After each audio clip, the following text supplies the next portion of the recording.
الحمد لله رب العالمين والعاقبة للمتقين والصلاة والسلام على سيد الأنبياء والمرسلين وعلى آله وصحبه أجمعين أما بعد فأعوذ بالله من الشيطان الرجيم بسم الله الرحمن الرحيم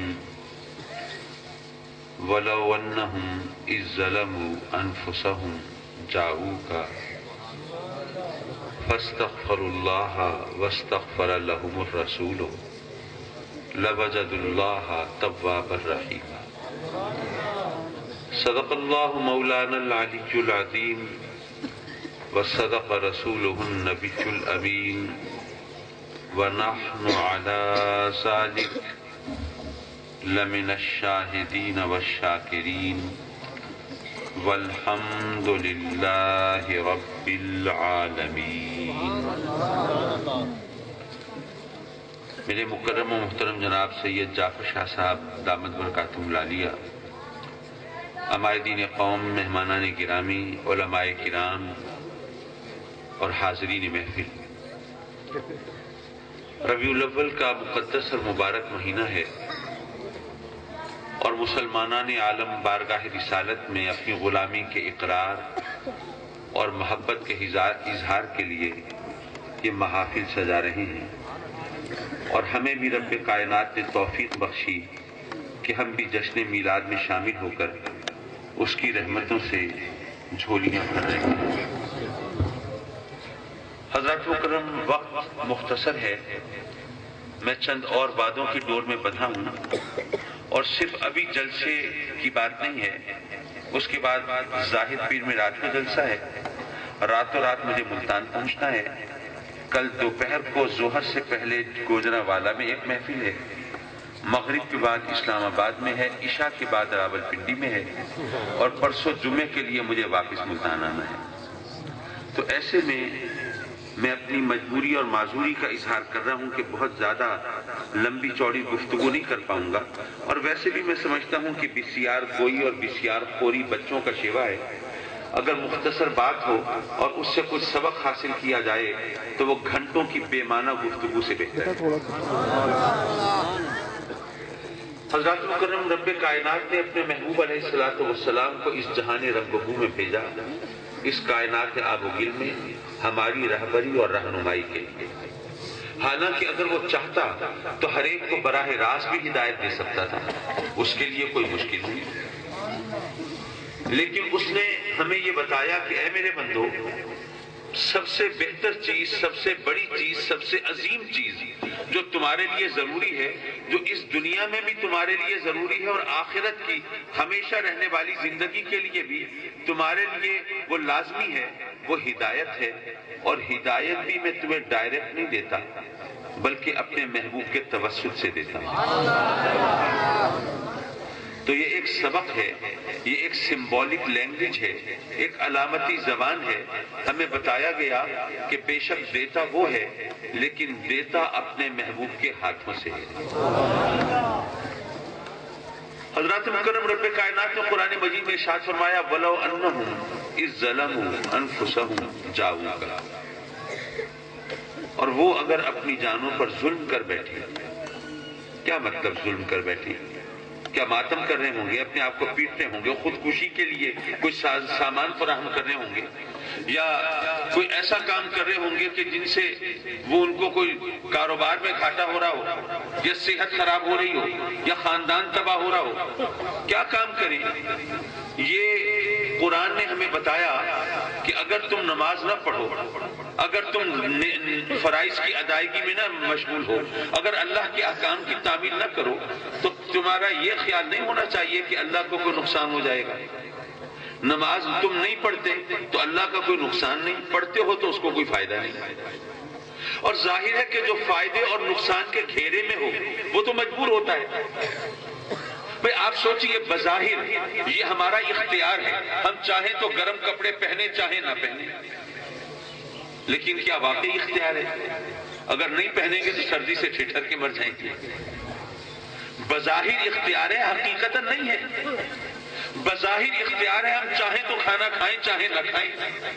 لیکن کیا واقعی اختیار ہے؟ کھانا نہیں کھائیں گے تو زندہ کیسے رہیں گے؟ یارو کہنے کا مطلب یہ ہے کہ جو کام نفع یا نقصان سے ملا ہوا ہو وہ ایک مجبوری ہوتی ہے، نفع حاصل کرنا مجبوری ہے، نقصان سے بچنا یہ مجبوری ہے، اور رب کائنات نفع نقصان سے بالا تر ہے، اسی لیے مختار کل ہے۔ اگر اس کو بھی کوئی چیز نفع نقصان پہنچا سکتی تو وہ بھی مجبور ہوتا ہے۔ نفع حاصل کرنا ہے، نقصان سے بچنا ہے، لیکن وہ ان چیزوں سے مابرا ہے، اس لیے ہماری عبادت اور ریاضت سے اس کو کوئی فائدہ نہیں، اور نہ کرنے سے اس کو کوئی نقصان نہیں۔ وہ تو ہر چیز سے بالاتر، لیکن اگر ہم اس کی عبادت نہیں کریں گے، احکام کی تعمیل نہیں کریں گے تو نقصان ہمارا ہے، ہم اپنی جانوں پر ظلم کریں گے، ہم اپنے لیے جہنم کا ایندھن بننے کا راستہ ڈھونڈیں گے اور اپنے لیے اس کے قہر و غضب کی صورت تلاش کریں گے۔ اس لیے اس نے فرمایا کہ اے میرے بندو، اگر تم میری نافرمانی کر بیٹھو، حکم دولی کر بیٹھو، فرائض و واجبات کی تکمیل سے اور تعمیل سے اگر تم احتراز کرنے لگو تو میرا کوئی نقصان نہیں، تم اپنی جانوں پر ظلم کرتے ہو، اور اپنی جانوں پر ظلم کر بیٹھو تب بھی میری رحمت سے نا امید مت ہو، بلکہ جو مجسم رحمت جس کو بنا کر بھیجا ہے اس کی بارگاہ میں حاضر ہو جاؤ۔ مولا جرم تو تیرا کیا تھا، نافرمانی تیری کی تھی، حکم دولی تیری کی تھی، مجرم تو تیرے ہیں، جب تیرے مجرم ہیں تو اپنی بارگاہ میں بلانا، لیکن تو فرماتا ہے کہ نہیں میرے محبوب کی بارگاہ میں جاؤ۔ مولا یہ بات کچھ سمجھ میں نہیں آئی۔ رب کائنات نے گویا یہ فرمایا کہ اے میرے بندو، مجرم تو میرے ہو، لیکن اگر تمہیں میں اپنی پاس بلاؤں کہ آؤ میرے بندو میری بارگاہ میں آؤ، مجھ سے معافی مانگو، میں معاف کروں گا، تو تم جرم کر کے معافی کو اپنا حق سمجھ کے آ جاؤ گے۔ مولا تو نے کہا ہے میری بارگاہ میں آؤ، مجھ سے معافی مانگو، تو معافی جو ہے مجرم کا حق تو نہیں ہوتی، معافی مجرم کا حق نہیں ہوتی، یہ معاف کرنے والے کی مرضی ہوتی ہے۔ تو تم نے گناہ کیا، نافرمانی کی، حکم دولی کی، تو تمہیں اگر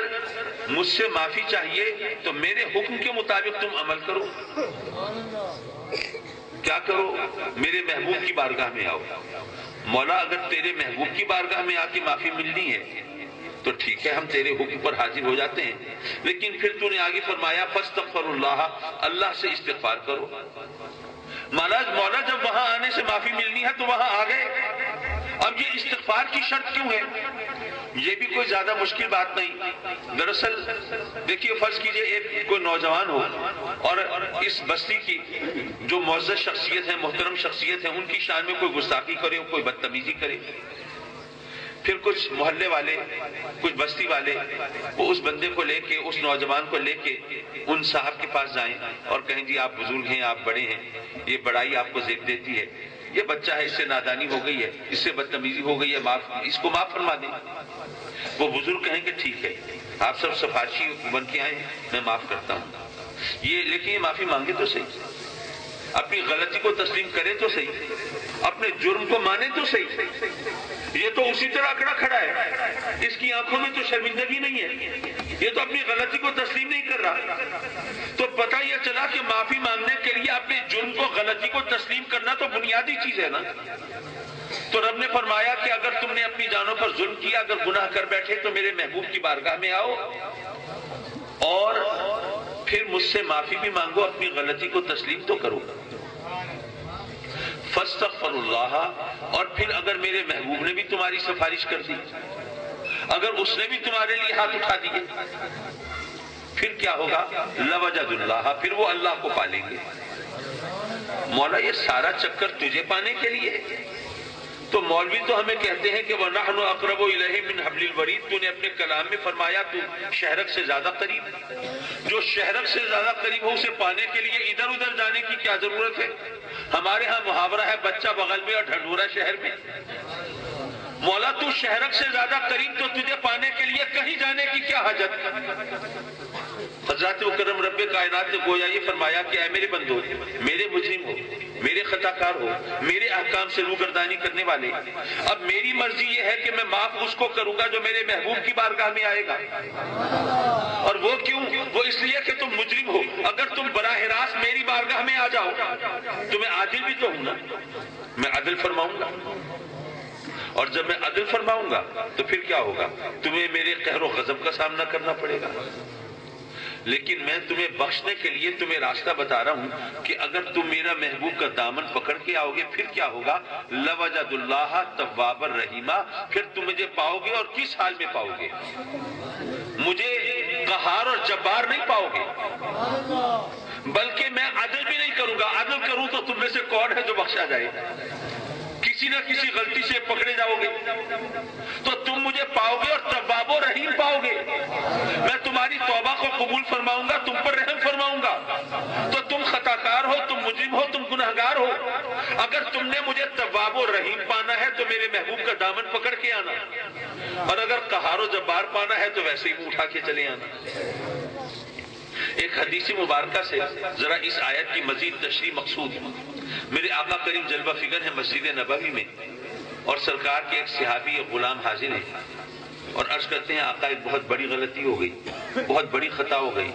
جان بوجھ کر روزہ توڑ ڈالا، اب اللہ سے کے قہر و غضب سے بچنے کا راستہ بتا دیجیے، اس کے عذاب سے محفوظ رہنے کی کوئی سبیل دکھا دیجیے۔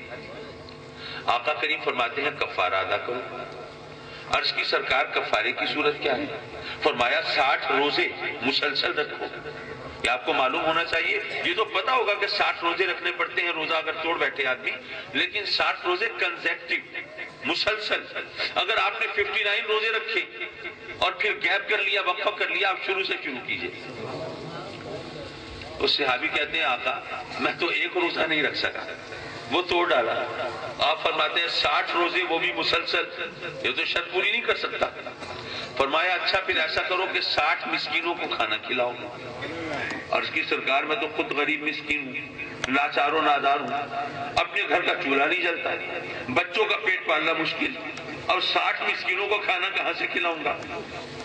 فرمایا کہ اچھا پھر ایک غلام یا باندی آزاد کرو۔ عرض کی سرکار غریب ہوں، بے حیثیت ہوں، غلام باندی میرے پلے نہیں ہے، اور خریدنے کی میری حیثیت نہیں ہے، میں تو یہ شرط پوری نہیں کر سکتا۔ میرے آقا کریم نے کیا فرمایا؟ کیا یہ فرمایا کہ دیکھو بھائی اللہ نے کفارے کی 3 صورتیں بیان کی ہیں، میں نے تینوں تمہیں بتا دی، اگر تم پوری نہیں کر سکتے تو میں کیا کر سکتا ہوں؟ بھائی تم اس کے بندے ہو، تم اس سے معافی مانگو، اس سے توبہ کرو، کیا پتہ وہ بخش دے، اور اگر وہ نہ بخشے تو پھر سزا بھگت لینا، میں کیا کر سکتا ہوں؟ میرے آقا کریم نے یہ تو نہیں فرمایا، فرمایا بلکہ انتظار کرنے کو کہا کہ بیٹھ جاؤ۔ وہ صحابی بیٹھ گئے۔ اتنے میں ایک اور صحابی آئے، کھجوروں کا ٹوکرا سر پہ رکھے، وہ تحفہ، وہ نذرانہ، وہ ہدیہ آقا کریم کی بارگاہ میں پیش کیا۔ سرکار نے وہ تحفہ قبول فرمایا، اور وہ جو صحابی روزہ توڑ کے آئے بیٹھے ان کو بلایا اور فرمایا کہ کھجوریں لے جاؤ، مدینے کے غریبوں مسکینوں میں تقسیم کر دو، تمہارا کفارہ ادا ہو گیا۔ وہ صحابی کھجوریں اٹھا کے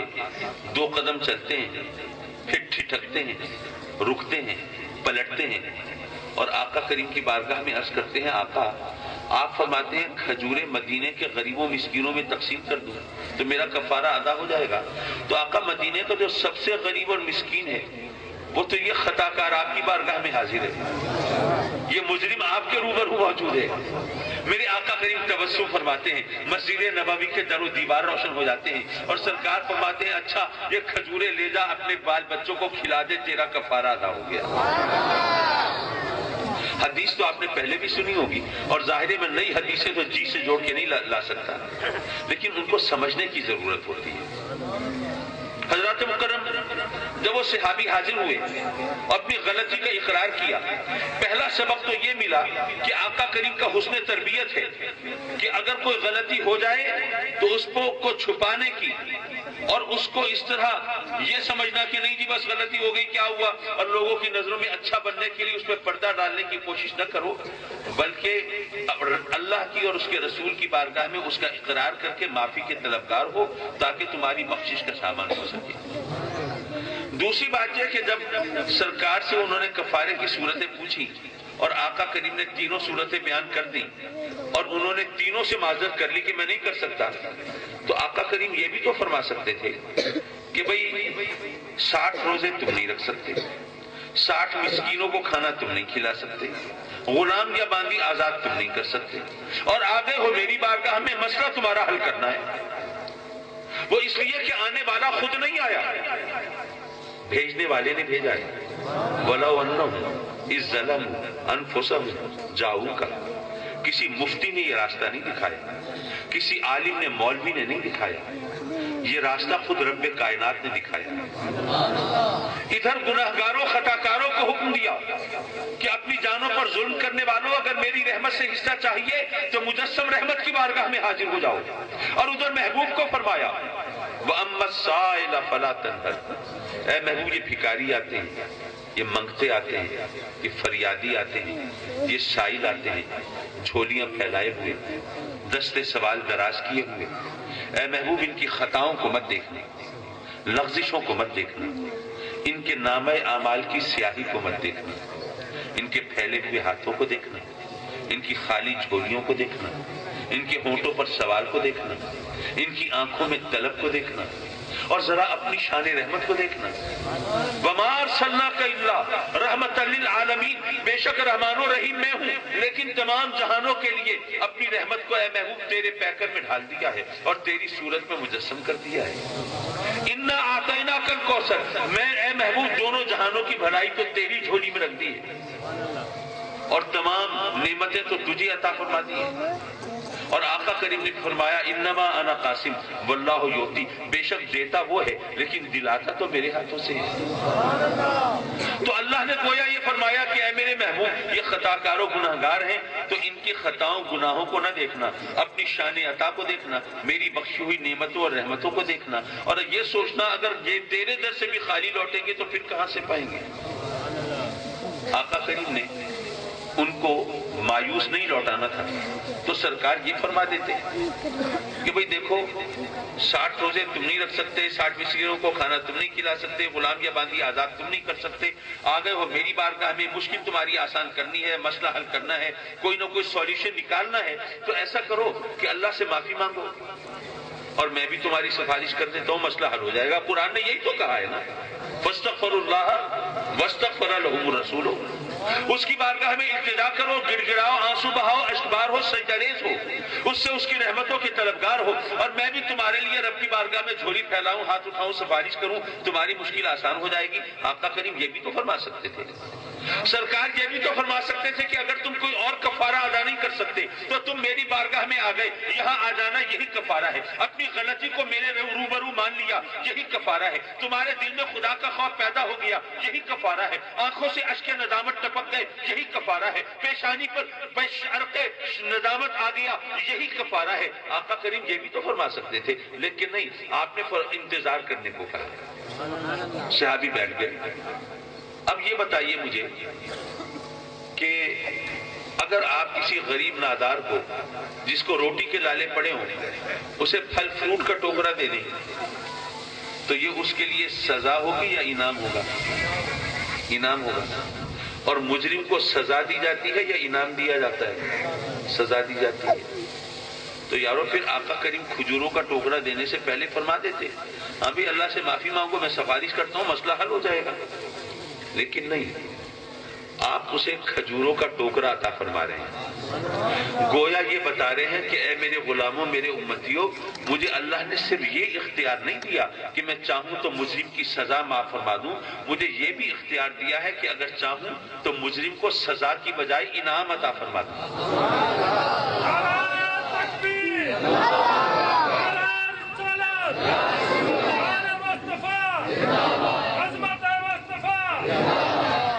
حضرات کرم، یہ اللہ کا کرم ہے کہ اس نے ہمیں اپنے محبوب کی امت میں پیدا فرمایا، اور یہ صرف کہنے کی بات نہیں ہے،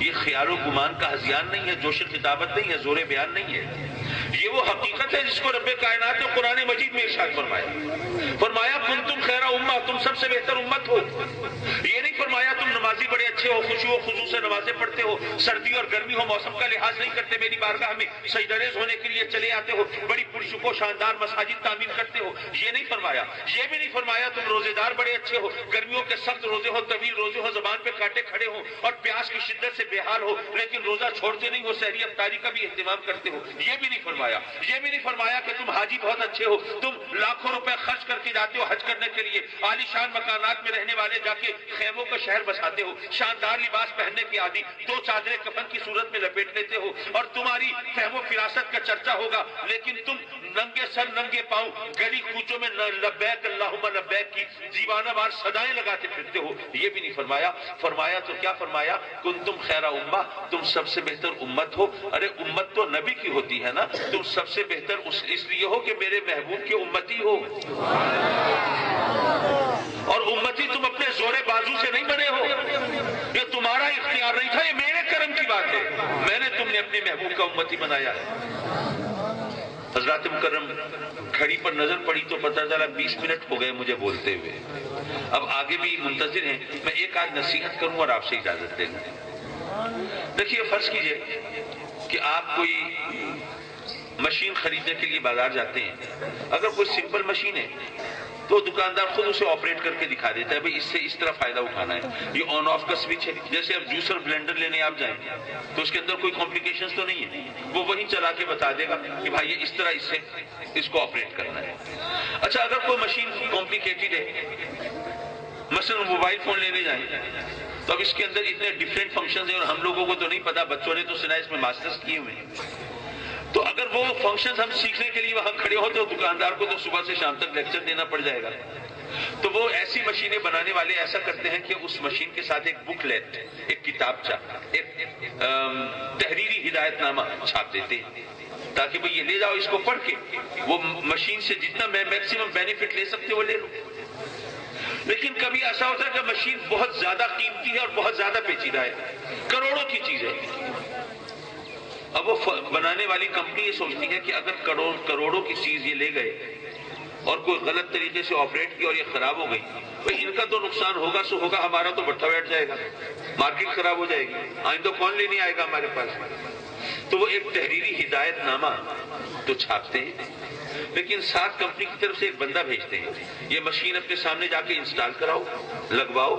اس کو چلا کے تجربہ کرا کے دکھا کے آؤ کہ اس مشین کو اس طرح آپریٹ کرنا ہے، اس سے اس طرح فائدہ اٹھانا ہے۔ انسان بھی بہت قیمتی مشین ہے،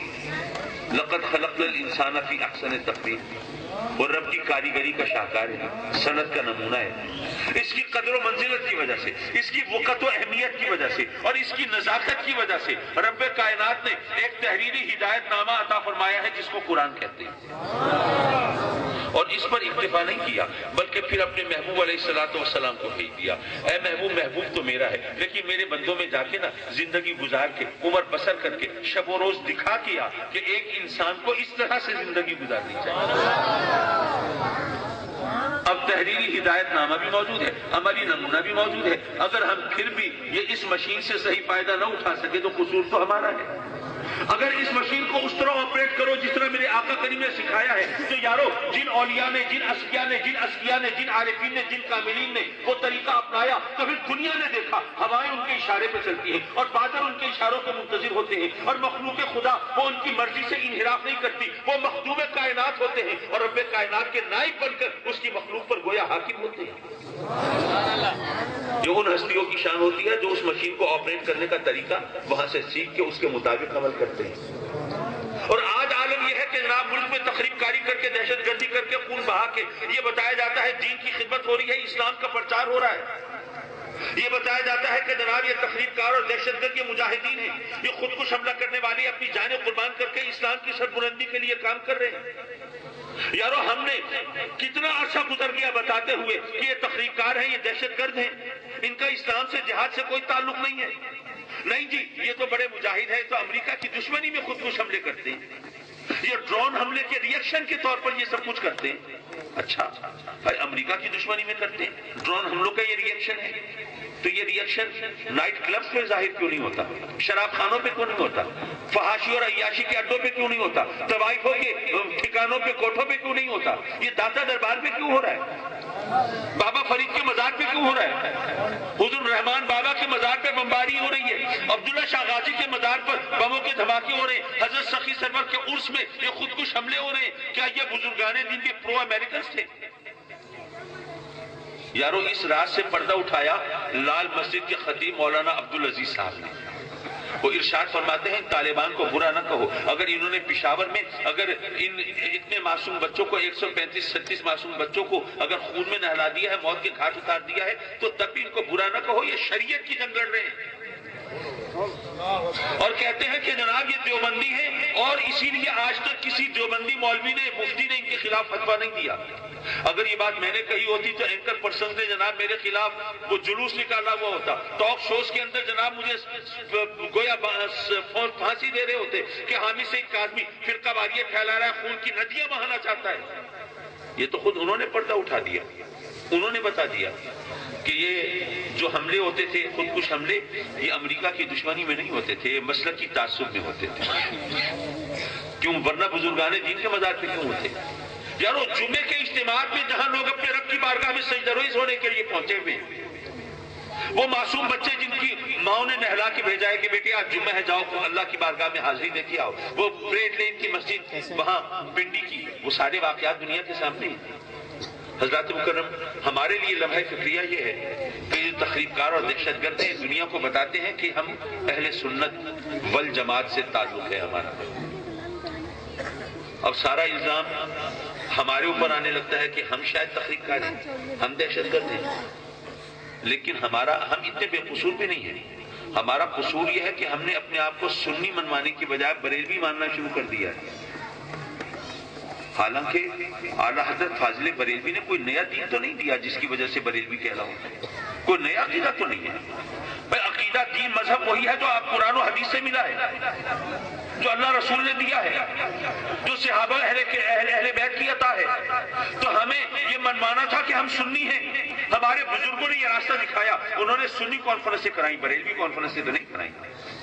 جماعت اہل سنت کی بنیاد رکھی، بریلوی جماعت کی بنیاد تو نہیں رکھی۔ لیکن ہم نے اپنی نالائقی سے یہ دن دیکھا ہے کہ جناب دنیا نے ہمیں بریلوی بنا دیا، ان کو سنی بنا دیا ہے۔ اب آپ کو اپنی سنی ہونا منوانا پڑتا ہے، کوئی مانتا ہی نہیں۔ آج کے اس کٹ کا، اس اجتماع کا، بلکہ اس ربیع الاول کا، میں سمجھتا ہوں کہ آپ کے لیے پیغام یہ ہے، جو میلاد منانے والے ہیں، جو یا رسول اللہ کے نعرے لگانے والے ہیں، ان کے لیے پیغام یہ ہے کہ آج سے تم نے دنیا کو بتانا ہے کہ ہم سنی ہیں۔ اصل میں سنی ہے میلاد منانے والے، درود و سلام پڑھنے والے، پیر و فقیروں کو ماننے والے، مزارات پہ جانے والے۔ اور یہ ایک تاریخ ہے، اگر آپ دیکھیں تو ایک کنٹینیوٹی ہے، ایک تسلسل ہے۔ ساری دنیا کے اندر کوئی ملک ایسا آپ نہیں دکھا سکتے جہاں مسلمانوں کی ایک معقول عرصے تک وہاں پر حکومت رہی ہو، یا ایک معقول تعداد میں ان کی آبادی رہی ہو، اور وہاں کسی بزرگ کا مزار نہ ہو۔ دنیا میں کوئی ایک ملک ایسا نہیں دکھا سکتے آپ۔ حد یہ ہے کہ سعودیہ میں اگر وہ دوسرے عقائد و نظریات کی بالادستی ہے تو وہاں بھی میرے آقا کریم کا گنبد ہمارے عقیدے کی سچائی پر مہر تصدیق ثبت کر رہا ہے۔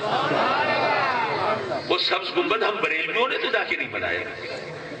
وہ تو ایک تاریخ کا تسلسل ہے۔ حضرات مکرم، آپ نے دنیا کو پیغام یہ دینا ہے کہ ہم سنی ہیں اور تخریب کار نہیں ہیں، ہم سنی ہیں اور دہشت گرد نہیں ہیں، ہم سنی ہیں اور خودکش حملہ آور نہیں ہیں، ہم سنی ہیں اور خون کی ہولی کھیلنے والے نہیں ہیں، ہم سنی ہیں اور قتل عام کرنے والے نہیں ہیں، ہم سنی ہیں اور بچوں میں موت بانٹنے والے نہیں ہیں، ہم سنی ہیں اور سڑوں کی فصلیں کاٹنے والے نہیں ہیں۔ ہمارا یہ پیغام ہے، ان کا جو کام ہے وہ اہل سیاست جانے، میرا پیغام محبت ہے، جہاں تک پہنچے۔ اللہم صلی وسلم علی سیدنا و مولانا محمد وعلی آل سیدنا و مولانا محمد قد ضاقت حیلتی ادرکنی یا رسول اللہ۔ ربنا آتنا فی الدنیا حسنہ وفی الآخرۃ حسنہ وقنا عذاب النار۔ میرے مولا اپنے کرم سے اس اجتماع میں، اس مقدس مبارک محفل میں حاضری کو مقبول و منظور فرما، اور ہمارے نامہ اعمال میں پتہ نہیں کوئی اور نیک عمل ہے کہ نہیں ہے، پر اس محفل میں شرکت کے صدقے میں ہماری مصیبتوں کو ٹال دے۔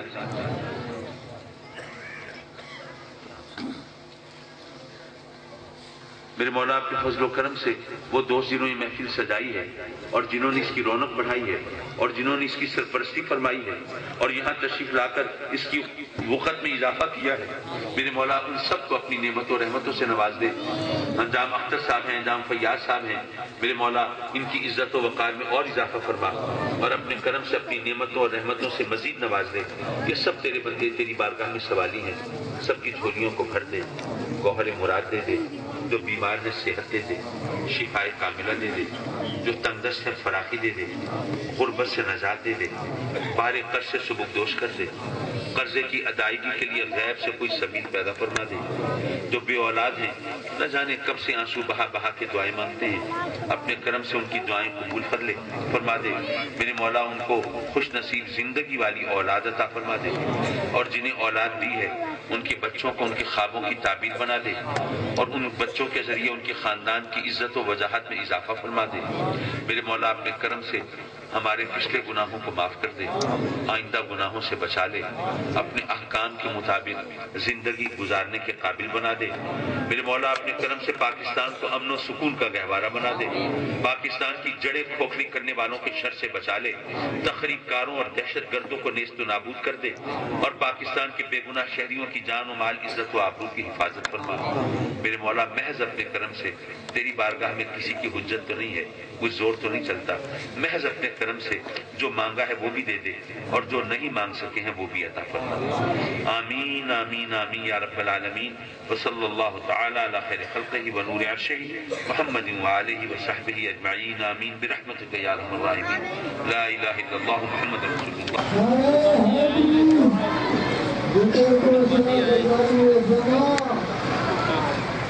حضور سید حامد سید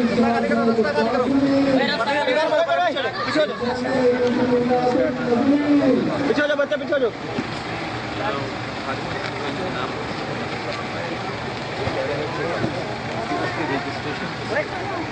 پیچھے پیچھے پیچھے پیچھے جاؤ، ماما پہلے بات کرو۔